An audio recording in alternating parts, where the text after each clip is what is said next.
आप सभी का जस्ट फाउंडेड चैनल में स्वागत है। आप सभी को प्रेज द लॉर्ड। वर्ष का 34वां इतवार, ख्रिस्त राजा का पर्व। अदृश्य ईश्वर के प्रतिरूप तथा समस्त सृष्टि के इकलौते हैं, क्योंकि उन्हीं के द्वारा सब कुछ की सृष्टि हुई है। वह समस्त सृष्टि के पहले से विद्यमान है और समस्त सृष्टि उनमें ही टिकी हुई है, इसलिए वह सभी बातों में सर्वश्रेष्ठ हैं।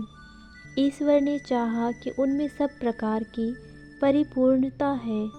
कोलो अध्याय 1 पद संख्या 15 से 18। इसलिए प्रभु यीशु एक सर्वश्रेष्ठ व सर्वोपरि राजा हैं, पर वे कहते हैं, मेरा राज्य इस संसार का नहीं है।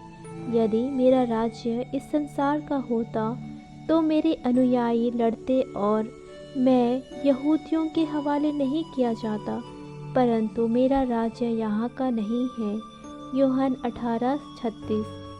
यह साफ तौर पर जाहिर है कि यीशु का राजत्व इस संसार के लिए नहीं है। वे दुनिया के सब राजाओं से भिन्न हैं। उनका राज मुकुट कांटों का था, जो राजकीय वस्त्र उन्हें पहनाया गया था वो मजाक व बेइज्जती का प्रतीक लाल चौगा था। उनका राजदंड था सरकंडा, जिसे दुश्मनों ने उनके ही सिर मारा था।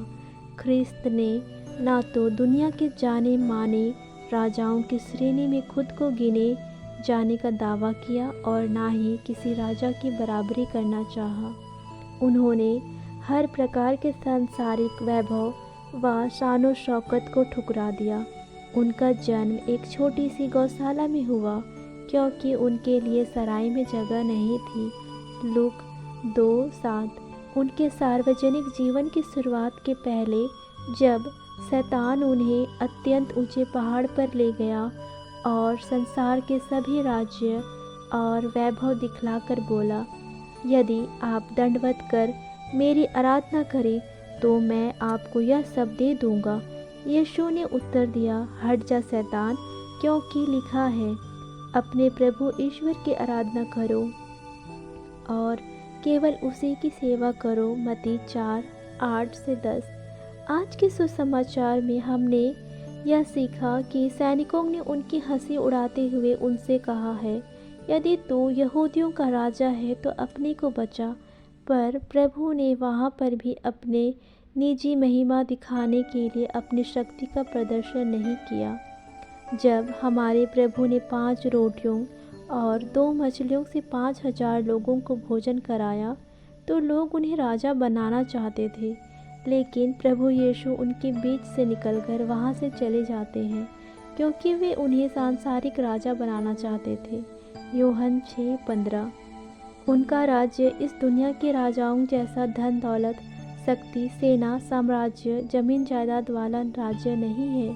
वे कहते हैं, मेरा राज्य इस दुनिया का नहीं है। यूहन्ना 18:36। जिस राज्य के प्रभु यीशु बात कर रहे थे, उसे ना तो पिलातुस, ना यहूदी और दुनिया की कोई भी ताकत मिटा सकती है। उनका राज्य विश्वासियों के दिलों में स्थापित किया गया है। सम्राटों पर सम्राट पैदा हुए व प्रभु यीशु को लोगों के दिलों के सिंहासन से हटाने की नाकामयाब कोशिश की गई।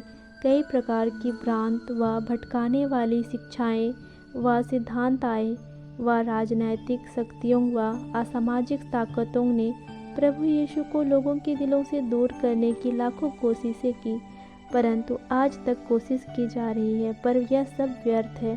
पिछले कुछ सालों से इस्लामिक स्टेट के आतंकियों ने कई मासूम निर्दोष ईसाइयों का संहार किया। हमारे देश में यह बहुत तरह से गलत होते जा रहा है, परंतु संत मत्ती के सुसमाचार 28:18 में प्रभु ने कहा, मुझे स्वर्ग में और पृथ्वी पर पूरा अधिकार मिला है। प्रभु एक ऐसा राज्य के राजा है जो इस संसार का नहीं है। उनका राज्य स्वर्ग का राज्य है। वे राज्य हम मनुष्यों की आसान पहुंच से दूर था, इसलिए हमारे राजा स्वयं इसे हमारे करीब लेकर आए हैं। प्रभु यीशु अपने सुसमाचार के प्रचार का आरंभ में बोल कर सकते हैं, समय पूरा हो चुका है, ईश्वर का राज्य आ गया है। मरकुस 1:15। प्रभु यीशु के इस धरा पर आगमन के साथ ईश्वर का राज्य हमारे निकट, हमारे बीच आ गया है और इसमें प्रवेश करने के लिए वचन कहता है, पश्चाताप करो और सुसमाचार में विश्वास करो। मरकुस 1:15। यदि हमें ख्रिस्त राजा की प्रजा बनना है, शैतान और उसके पाप व अंधकार के राज्य तथा उसकी शक्तियों से छुटकारा पाना है, तो हमें हमारे गुनाहों पर पश्चाताप करना होगा व सुसमाचार में विश्वास करना होगा। स्वयं को ईश्वर की आत्मा व उसके सामर्थ्य के सम्मुख समर्पित करना होगा।